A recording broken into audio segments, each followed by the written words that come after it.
Shalom, Bapak, Ibu, dan saudara-saudara yang terkasih di dalam Tuhan. Kebenaran pada saat ini berjudul kemerdekaan.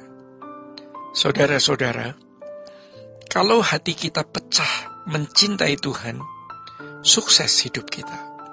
Namun, untuk menjadi kekasih Tuhan, ada satu syarat, yaitu jangan punya kesenangan apapun. Apapun yang kita lakukan harus selalu dikaitkan dengan perasaannya. Bisa dikatakan kita membunuh diri kita sendiri. Bunuh diri yang bermartabat, yaitu mematikan segala kesenangan. Kata bunuh diri memang tidak enak didengar, tetapi Alkitab mengatakan salibkan dagingmu, matikan dirimu. Di akhir zaman ini, Tuhan mencari orang-orang seperti ini yang kesenangannya hanya Tuhan. Umumnya, orang bunuh diri supaya tidak lagi susah atau stres, supaya bisa keluar dari masalah. Itu egois. Dia tidak menghormati Tuhan, tidak menghormati orang tua yang membesarkan atau orang-orang yang mengasihi dia, menjaga dia, dan masih menunggu dia.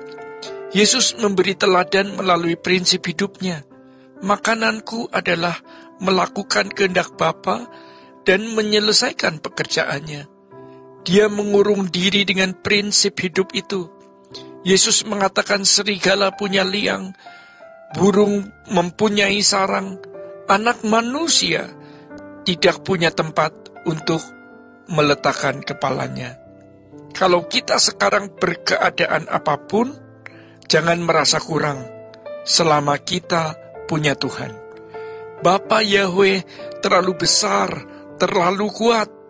Walaupun saudara adalah seorang ibu sederhana, seorang bapak tua sederhana, atau orang muda yang tidak berpengalaman, tetapi hati kita pecah, maka pujian kita bak desau, angin kuat yang menembus pintu surga.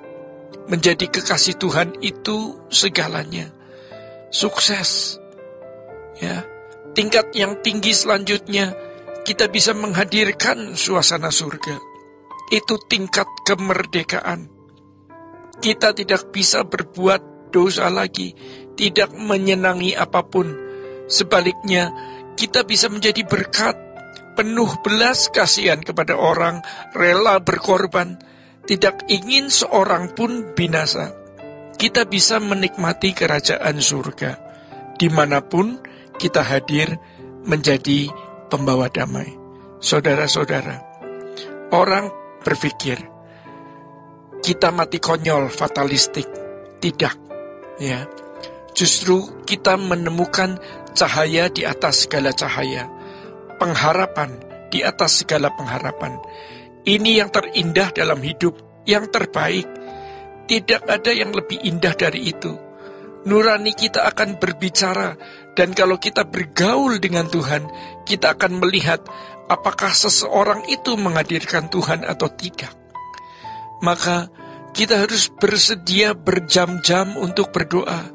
Apakah tidak bosan atau jenuh? Bisa saja. Tetapi kita mau membunuh diri, mengikat daging dan jiwa kita. Kita katakan, tidak ada apa-apa di luar, hanya di sini ada kebahagiaan di dalam Tuhan. Percayalah, kita akan menemukan kebahagiaan. Itulah bunuh diri yang bermartabat, yang membawa kekekalan. Ketika kita banyak duduk diam berjam-jam di kaki Tuhan, pasti ada banyak hal yang bisa kita alami. Berurusan dengan Tuhan yang kudus tidak perlu diumbar.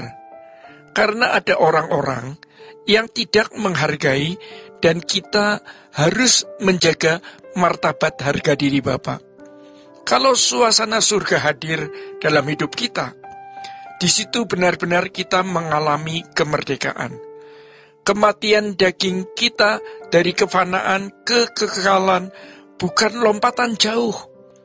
Itulah sebabnya banyak orang takut mati, takut melompat ke kedalaman atau kegelapan yang tidak jelas. Karena selama hidup mereka tidak jaga mulut, tidak jaga pikiran, tidak menjaga mata, telinga, dan perbuatan.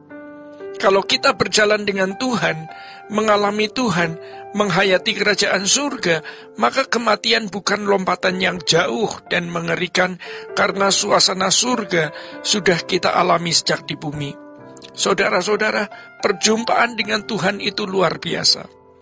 Allah itu hidup. Perjumpaan dengan Tuhan, di mana ada pengalaman-pengalaman adikodrati, menjadi rahasia iman. Ada hal-hal yang pada saatnya harus dikemukakan, tetapi ada saatnya tidak perlu diungkapkan. Itu sebabnya, mengapa sampai 14 tahun Paulus menyembunyikan rahasia perjumpaannya dengan Tuhan. Mungkin sebagian kita merasa kurang diperhatikan Tuhan, merasa bukan yang berharga yang dinantikan Tuhan. Padahal Tuhan begitu mencintai dan menantikan kita. Hanya kerusakan gambar diri yang sudah terlalu lama membuat kita sering mencari nilai diri di mata manusia. Setan itu kurang ajar, membuat kita merasa tidak berharga di hadapan Tuhan. Seperti tidak dinantikan Tuhan, tidak bernilai. Padahal jelas-jelas Yesus mati di kayu salib untuk kita. Kalau kita merasa tidak berharga di hadapan Tuhan, kurang diperhatikan atau kurang dinantikan, maka kita menjadi manusia yang mudah khawatir, mudah takut, kecut hati, tidak bisa bersyukur, malang. Sebaliknya, kalau kita merasa berharga, maka kita bisa berkata, bukan untuk kesombongannya, siapa lawan kita? Namun, Tuhan tidak bisa mengubah cara berpikir dan cara pandang kita yang salah tentang diri kita sendiri, kecuali kita sendiri yang mengubah. Orang yang merasa tidak atau kurang berharga di mata Tuhan tidak mungkin memiliki kesetiaan yang benar. Mereka hanya sibuk mengurusi dirinya sendiri. Mereka menggeliat untuk menyelamatkan dirinya sendiri, dan sejatinya mereka tidak pernah bisa menyelamatkan dirinya sendiri. Sebab yang mereka lakukan hanya untuk kefanaan, sedangkan Tuhan memperhatikan kita demi kekekalan. Kalau kita merasa berharga, bernilai, diperhatikan dan dinantikan Tuhan, maka kita berkata, apapun yang terjadi, aku tetap mengasihi Engkau Tuhan. Tuhan berkata, sampai putih rambutmu, aku menggendong kamu. Bapak, Ibu, dan saudara-saudara yang terkasih di dalam Tuhan, demikian kebenaran pada saat ini. Tuhan Yesus memberkati. Sola Gracia.